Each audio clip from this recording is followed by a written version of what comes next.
മനുഷ്യജീവിതം എല്ലാം കൊണ്ടും താളം തെറ്റിയ ഒരു രീതിയാണ്. എങ്ങനെ വെച്ചാൽ വീട്ടിൽ സമാധാനമില്ല, കുഞ്ഞുങ്ങൾക്ക് രക്ഷകർത്താക്കളോട് ബഹുമാനമോ പേടിയോ ഭയമോ ഇല്ല, കുഞ്ഞുങ്ങളെ എങ്ങനെ നിയന്ത്രിക്കണം എന്നുള്ള ഒരു തന്ത്രപ്പാടിലാണ് രക്ഷകർത്താക്കൾ. സ്കൂളുകളിൽ ടീച്ചർമാർക്ക് പോലും ഒരു വിഷമമുണ്ട്, കുട്ടികളെ അനുസരിപ്പിക്കാൻ കഴിയുന്നില്ല. അതുപോലെ തന്നെ അവർക്ക് പഠിക്കണം, നന്നാവണം, അവരുടെ ഫ്യൂച്ചറിനെ കുറിച്ചുള്ള ഭാവിയെക്കുറിച്ചുള്ള ചിന്തയ്ക്ക് അതീതമായിട്ട് ലഹരി പദാർത്ഥങ്ങളെ മറ്റു രീതിയിലുള്ള സാമൂഹ്യ വിരുദ്ധമായിട്ടുള്ള കാര്യങ്ങളാണ് ഇന്നത്തെ യുവതലമുറയ്ക്ക് കൂടുതൽ താല്പര്യം. അതിനെ പ്രോത്സാഹിപ്പിക്കുന്ന രീതിയിലുള്ള ക്രമങ്ങളാണ് ഭരണകർത്താക്കളിൽ നിന്നും നീതിപാലകന്മാരിൽ നിന്നും സമാധാന പാലകന്മാരിൽ നിന്നെല്ലാം വന്നുകൊണ്ടിരിക്കുന്നു.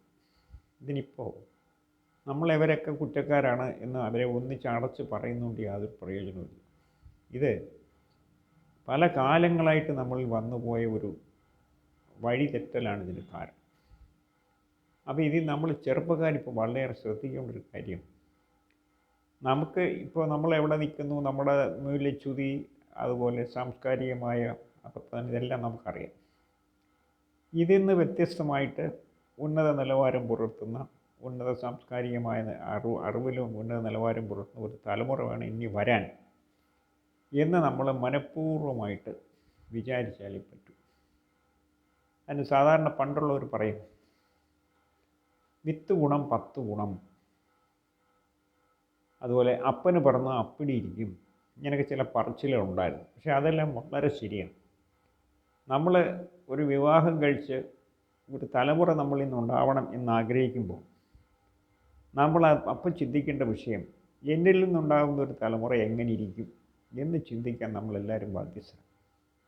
അങ്ങനെ ചിന്തിക്കുമെങ്കിൽ നമ്മുടെ ശാരീരികവും മാനസികവും ആയ അറിവ് അല്ലെങ്കിൽ ആരോഗ്യം നഷ്ടപ്പെടാതിരിക്കാൻ നമ്മൾ ശ്രദ്ധിക്കും.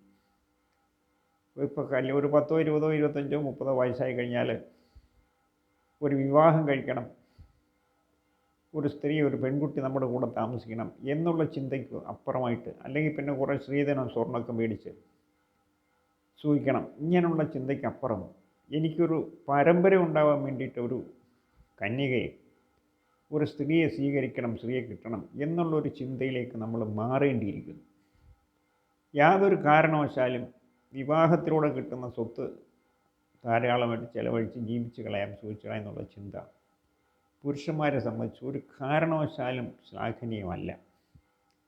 നമ്മൾ അധ്വാനിക്കണം, നമ്മൾ അധ്വാനിച്ച് ജീവിക്കുന്നു, അതിൻ്റെ ഒരു പങ്ക് എൻ്റെ കൂടെ താമസിക്കുന്ന ജീവിത പങ്കാളി കൊടുക്കുന്നു, അതിനനുസരിച്ച് ജീവിച്ചാൽ മതി, ജീവിക്കണം എന്നൊരു ചിന്ത വരുമ്പോൾ നമ്മുടെ വ്യക്തിപരമായ ജീവിതത്തിലും സമൂഹത്തിലും സമുദായത്തിലും ഭയങ്കരമായ മാറ്റം വരും.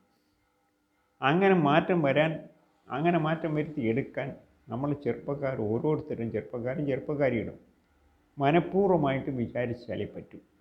അതല്ലെങ്കിൽ മാതൃഹന്താക്കളായി പിതൃഹന്താക്കളായിട്ട്, എന്ന് വെച്ചാൽ അച്ഛനമ്മമാരെ കൊല്ലുന്ന മക്കൾ ഇപ്പോൾ ജനിച്ചിരിക്കുന്നതൊക്കെ അങ്ങനെയുള്ള അറിയും. സഹോദരങ്ങളോട് സ്നേഹമില്ല, സഹോദരന്മാരെ തമ്മിൽ എങ്ങനെ പെരുമാറണമെന്ന് അറിഞ്ഞുകൂടാ, അധ്യാപകന്മാരോട് എങ്ങനെ പെരുമാറണമെന്ന് അറിഞ്ഞുകൂടാ, സമൂഹത്തിലെങ്ങനെ ആയിരിക്കണമെന്ന് അറിഞ്ഞുകൂടാ. ഈ രീതിയിൽ സ്വന്തം നിലയ്ക്കുള്ള യാതൊരു വിധമായ നന്മകളും സൂക്ഷിക്കാൻ അറിയാൻ വയ്യാത്തൊരു രംഗത്തേക്ക് നമ്മൾ നീങ്ങിക്കഴിയും. ഒരു നല്ല സിനിമ കണ്ടിട്ട് ഇറങ്ങുമ്പോൾ എങ്ങനെയുണ്ട് സിനിമയെന്ന് വെച്ചാൽ അടിപൊളി എന്നാണ് പറയുന്നത്. സിനിമ നന്നായിരുന്നു എന്നല്ല പറയുന്നത്, അടിപൊളി. ഒരു ഭക്ഷണം കഴിച്ചിറങ്ങി, എങ്ങനെ ഭക്ഷണം കഴിക്കുന്നത്, അടിപൊളി. എന്തും അങ്ങ് അടിച്ച് പൊളിച്ചേക്കുക. നമ്മുടെ വാക്കിന് അതിൻ്റേതായ അർത്ഥമുണ്ട്.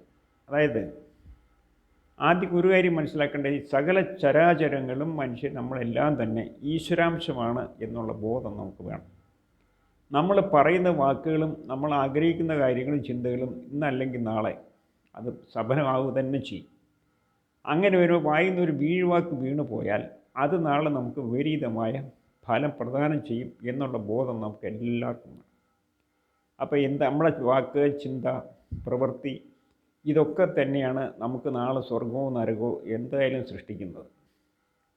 ഭഗവാൻ ബുദ്ധൻ പറഞ്ഞിട്ടുണ്ട്, നമ്മുടെ ആഗ്രഹങ്ങളാണ് നമ്മുടെ സകല ദുഃഖത്തിനും കാരണം. ആഗ്രഹം എന്ന് പറഞ്ഞാൽ മനസ്സിൽ ചിന്തിക്കുന്ന കാര്യങ്ങളാണ്. അതുകൊണ്ട് നല്ല വാക്ക് പറയാനും നല്ല വാക്ക് ചിന്തിക്കാനും നല്ല പ്രവൃത്തിക്ക് ഉടമസ്ഥരാവാനും വേണ്ടി നമ്മൾ ശ്രമിക്കണം. അതല്ലെങ്കിൽ ഇപ്പോൾ ഈ സംഭവിച്ചുകൊണ്ടിരിക്കുന്ന കുഴപ്പങ്ങൾ, അപകടങ്ങൾ, ഭയാനകമായ അപകടങ്ങളെ ഇപ്പം നമ്മൾ അനുഭവിച്ചുകൊണ്ടിരിക്കുക. ഇതിൽ നിന്നെല്ലാം എത്രയോ മടങ്ങ് അധികമായ ദുരിതവും കഷ്ടപ്പാടുകളും നമ്മളെ അനുഭവിക്കേണ്ടി വരും.